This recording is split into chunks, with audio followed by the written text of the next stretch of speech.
Assalamualaikum warahmatullahi wabarakatuh. Nama saya Sabtu Prapanjasiwi, NPM 192120/40. Di sini saya akan membahas tentang peradilan tata usaha negara.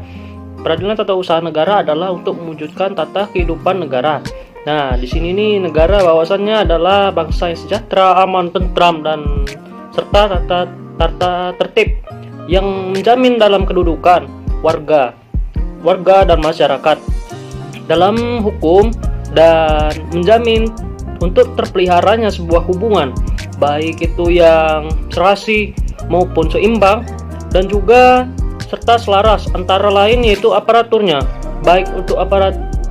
aparaturnya di bidang tata usaha negara itu sendiri dengan para warga, baik itu dengan para warganya, masyarakat, dan dengan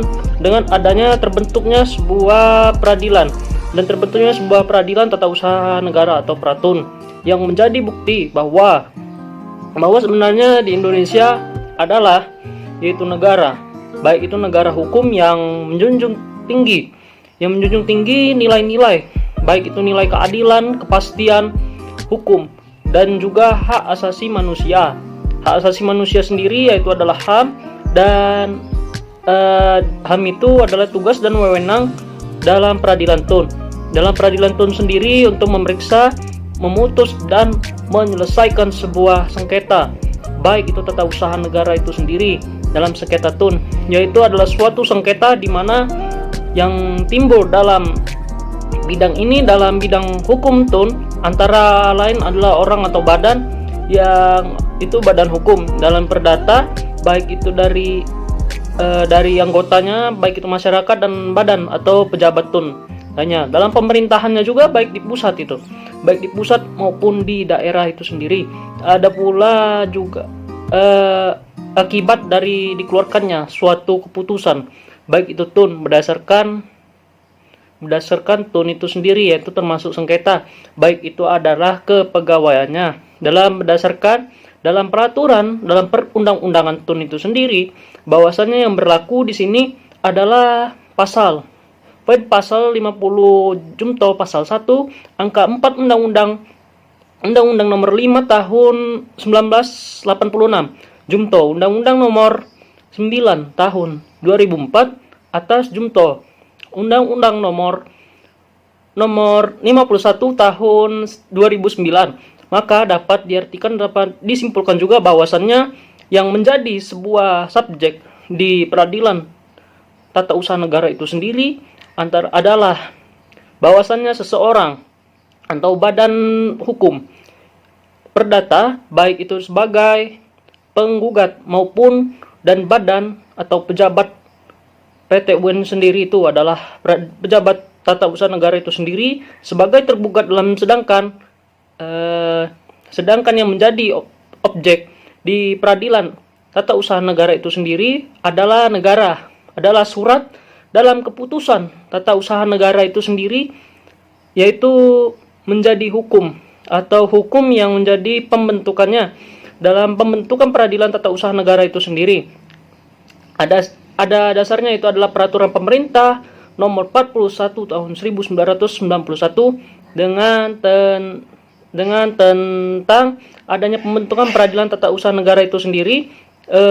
adanya undang-undang, baik itu adalah Undang-Undang nomor 5 tahun 1986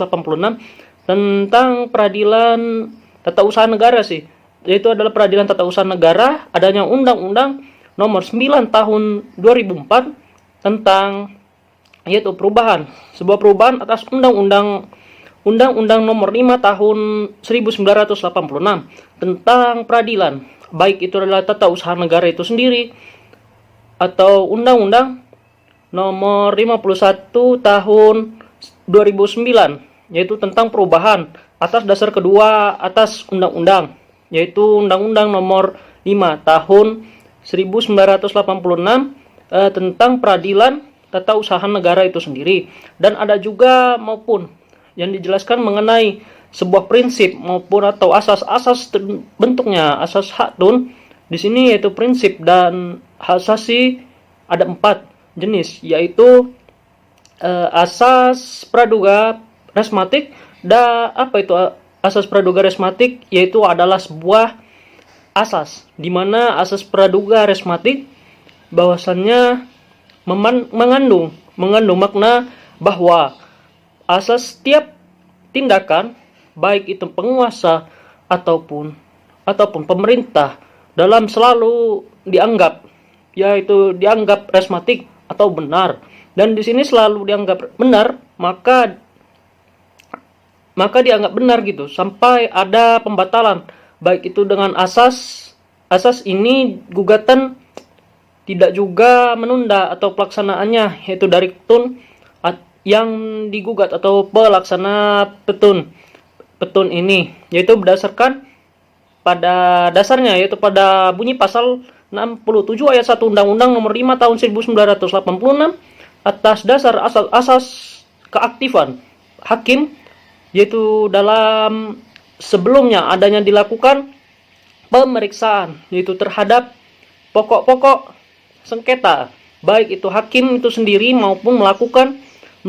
sebagai rapat atau permusyawaratan dalam menetapkan apakah gugatan di sini dinyatakan tidak diterima, baik itu ataupun tidak berdasarkan yang jelas atau dilengkapi dengan pertimbangan sesuai dengan bunyi pasal 62 Undang-Undang Nomor Petun, dan memeriksa persiapan untuk mengetahui apakah di sini jelaskan gugatan ataupun dari penggugat itu sendiri tidak jelas gitu, sehingga penggugat perlu melengkapinya. Hal ini sesuai dengan bunyi pasal 63 Undang-Undang Petun, yaitu asas baik itu dari pembuktiannya, baik itu bebas maupun secara hakim, yaitu yang menetapkan sebuah beban dimanapun dalam adanya pembuktian. Hal ini dalam berbeda dengan sebuah dalam bentuk, yaitu oleh ketentuan itu sendiri. Dalam pasal 1865 BW asas ini dianut dalam pasal 107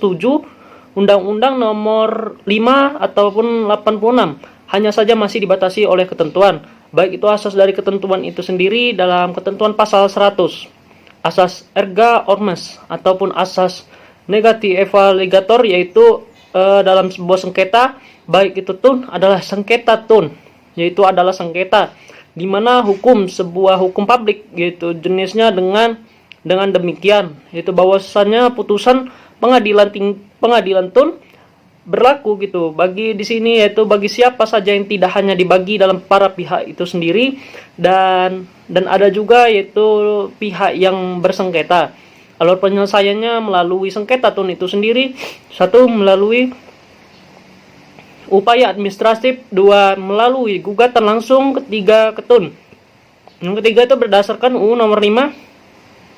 Tahun 1986. Ada juga penyelesaian melalui administratif, dikenal ada dua macam, yaitu dalam tun upaya administratif, yaitu 1 banding di administratif, yaitu apabila penyelesaian dilakukan oleh instansi itu sendiri dengan adanya mengeluarkan sebuah putusan, baik itu sengketa atau yang bersengketa dengan dua adanya, yaitu prosedur atau keberatan atau penyelesaian keputusan tun itu dilakukan dalam adanya sendiri oleh badan atau pejabat tun itu sendiri yang mengeluarkan sebuah keputusan itu. Mungkin itu saja, sekian dari saya. Billahi taufik wal hidayah. Wassalamualaikum warahmatullahi wabarakatuh.